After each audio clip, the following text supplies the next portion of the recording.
안녕하세요. 성정동 늘푸른 한의원 원장 배대웅입니다.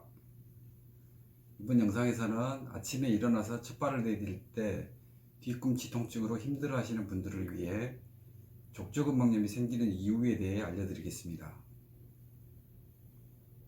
원인을 알아야 치료도 잘 되겠죠? 그럼 이제 시작하겠습니다. 족저근막염이 생기는 이유는 첫째, 족저근막에 감당하기 힘든 일을 시키기 때문입니다. 두 번째, 나이 들어가면서 족저근막의 상태가 나빠지기 때문입니다. 정확하게 말해서 뻣뻣해지기 때문입니다. 이렇게 정리하고 그 과정을 설명드리겠습니다.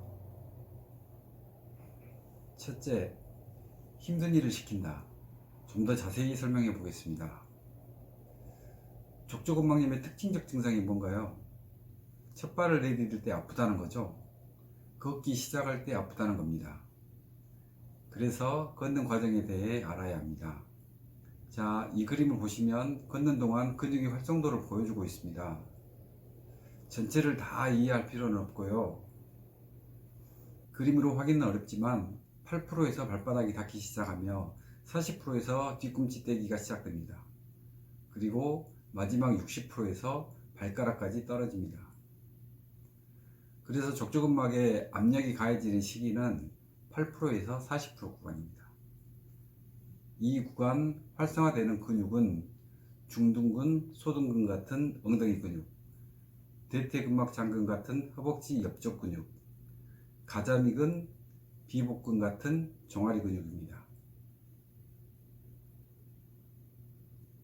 이런 근육들이 족저근막과 함께 일을 하는 것입니다.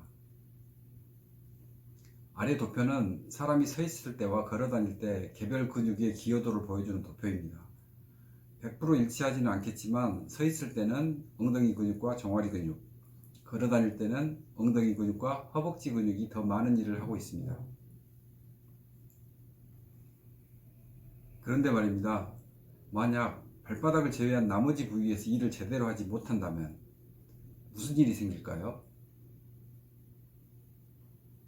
아시겠죠?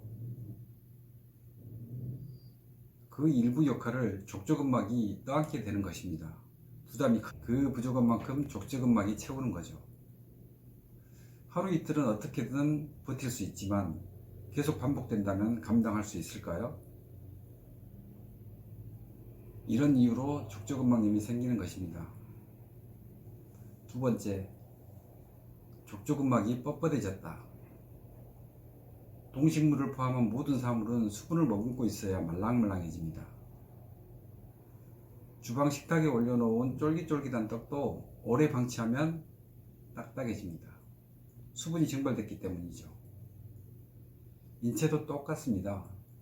적절한 수분 함량을 유지해야 제 기능을 발휘할 수 있습니다.